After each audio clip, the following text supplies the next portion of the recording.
Hello and welcome back. My name is Grimwolf, and today I will be reviewing Anthem from Bioware and Motive Studios.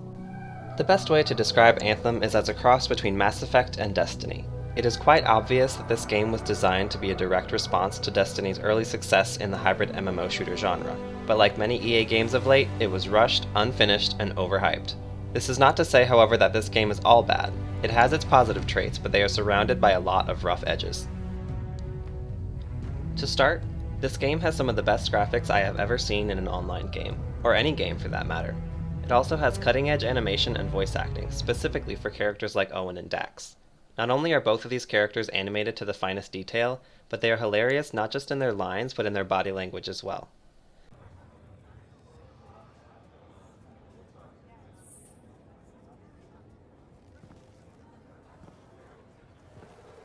What's up? What are you talking about? You called me, mate. No, you... Oh, hold on a second. Finally, perhaps one of the game's most defining features is flying. This is done in a suit of mechanized armor called a javelin. Flying is an essential part of every mission or task that takes you outside of Fort Tarsis, the game's central hub. It looks amazing and shows off just how sprawling and detailed the landscape of Bastion really is. These aspects of the game are the diamonds in the rough, but unfortunately the rough will take up most of this review. The most important aspect in any self-respecting RPG is the character creation. In order for a player to truly be able to get into the mindset of their digital self, they have to be able to create it. Anthem does not allow you to do that. The only character creation at the beginning of the game is choosing the face of your freelancer from a list of preset options. Once you choose that, it's over. There are no sliders or customization options of any kind. A tweet from executive producer Mark Dara states, "We have focused our personalization efforts on the Javelin. For the pilot you will pick a pre-generated head from a list." These efforts he described are laughable. The only customization options you have for your Javelin are the material, most of which you can't tell the difference between, and the color. If you want to change the actual appearance of the armor, you can, for a price. The Legion of Dawn edition of the game comes with a Javelin skin for each class, but this version of the game is $20 more than the standard. The only other way to get armor skins is to buy them from the in-game store. You can do this with either in-game currency or shards, a currency purchasable with real money. To put it in perspective, I was able to buy a helmet with in-game currency, and then I couldn't afford to buy anything else without shards because a lot of the armor sets come as a package deal of 4.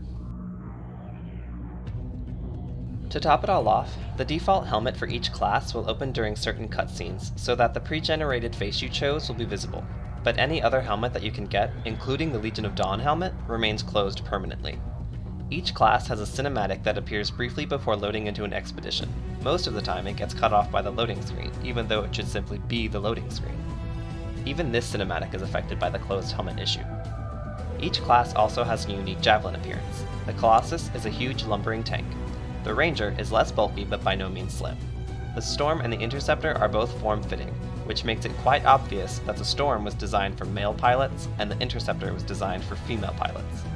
This gendered look of the javelins doesn't change regardless of which gender you choose for your pilot. This is what I hope was an oversight on the developer's part. The largest problem with the game right now is the high latency, lagging, and frequent disconnection. I would expect this from a game on launch week, but I didn't expect it from a game a week and a half after launch. Anytime a player loses connection from the game, the entire game restarts. The intro logos play, and you have to reconnect to the server with a load screen, and then load again to get wherever you were before you disconnected. It seems as though Fort Tarsis is an offline area, as there are no other players to interact with. So if a player disconnects while in Fort Tarsis, it shouldn't matter. The game should be able to reconnect in the background and not affect players whatsoever. If you disconnect on an expedition, which happens a lot, things get trickier because that's the multiplayer part of the game. By far the worst offender is free play. This is the part of the game where you can freely explore the world with no specific mission or objective. The first time I tried to load into this, my game disconnected before I could load in. Then, while trying to load back in, it disconnected again. When I finally got into the game, I fell out of the sky multiple times because the latency was so high. This is not simply an internet connection issue, as according to threads, this is happening for the majority of players. Once you can actually play the game, you are faced with another challenge. Anthem doesn't believe in tutorials. You start the game in a Ranger Javelin, but you barely do anything other than watch cutscenes, which were pretty amazing, I'll admit.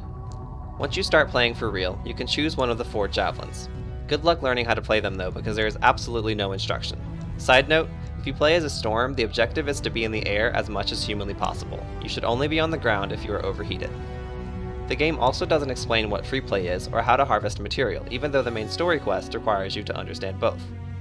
Lastly, it doesn't explain strongholds and how they are different from other expeditions. After the quest, it stays on your map, and the quest you got to go there never actually completes. It's clear that Anthem was supposed to be Bioware's attempt to break into the multiplayer market, as their main titles are historically brilliant single-player games. They have a lot to learn about online play because playing with others is difficult to say the least. When in a party, or squad, group members can go into any expedition that the party leader has unlocked, but they won't receive credit for the quest that takes place there unless they have it unlocked as well. This shouldn't be possible. If a player doesn't have the quest that unlocks an expedition, they shouldn't be able to go on that expedition. When you return from expeditions and start cutscenes or go about your business in Fort Tarsis, the party is dropped and you have to reinvite everyone before venturing out again. The expeditions usually start with voice dialogue between the quest giver and your freelancer, but this dialogue begins when the first person loads in. If you're the last person to load in, you probably missed it all and your squad is likely already on their way to the first objective. The dialogue should play individually for each person in the expedition, or it should wait for the last person to load in, thus keeping everyone on the platform until the last person is ready. The things that probably solidified my feelings about this game happened at the end. First, during the final battle in the Heart of Rage and during all associated cutscenes, my cloak lost all physics. I made it silver, so it looked like I was wearing a windshield protector on my back the whole time. My partner wasn't in his cutscenes at all, so I guess I got the better end of the deal. Once this battle was over, the story was over, and I was in the endgame. I was surprised by this. The story felt incredibly short. I could have finished it all in less than a day of continuous play if I had been so inclined. Aside from that, there is no endgame. You can replay expeditions or do contracts, but that's about it. There is no story or any other element to keep you engaged. I can't sum up my feedback for Anthem in a video as short as this, but I can choose some of the biggest things I think the developers need to work toward. Normally I would never say this, but this game should not look toward the future. At least not yet. There are way too many issues in the here and now for the developers to even think about new content or story. The biggest things Anthem needs to work toward are as follows. At number 5. Better tutorials and explanations of the game. Don't assume everyone is a veteran player. What if I'm a 12-year-old and this is the first video game my mom has bought me? At number 4. Make that awesome cinematic before expedition launch the actual loading screen. The loading screen doesn't need a preamble and it certainly shouldn't interrupt it. At number 3. Story, story, story. I always look for story, and in Anthem there was not enough, especially for a Bioware game. It is too short, and honestly, I care more about Matthias and Dax than I did about Faye and Halleck. At number 2. Customization needs a total rework. Don't make a game with amazing graphics and then not let us create characters with them. And if you're going to claim javelin customization as the trade-off, there had better be easy ways to obtain armor pieces like as rewards from expeditions. And the biggest thing at number 1, fix the connection issues. It makes it almost impossible to play the game most of the time. I play on a PS4, but I can't imagine it's any better for the other platforms. Overall, this game needs a lot of work. There isn't much more to say. It has a lot of potential, and in a lot of ways it's better than Destiny, but in more ways it's not. I honestly can't say I recommend this game as it stands. Maybe if they knock $20 off the price, or if the developers take a hard look at the game and actually try to make it better. As it stands, I give Anthem the very generous rank of 3 out of 5. And that's my review for Anthem from Bioware and Motive Studios. If you like this video, please subscribe, and you can follow me on Twitter at LordGrimwolf, or you can visit our website to see our written reviews at grimwolfgaming.com.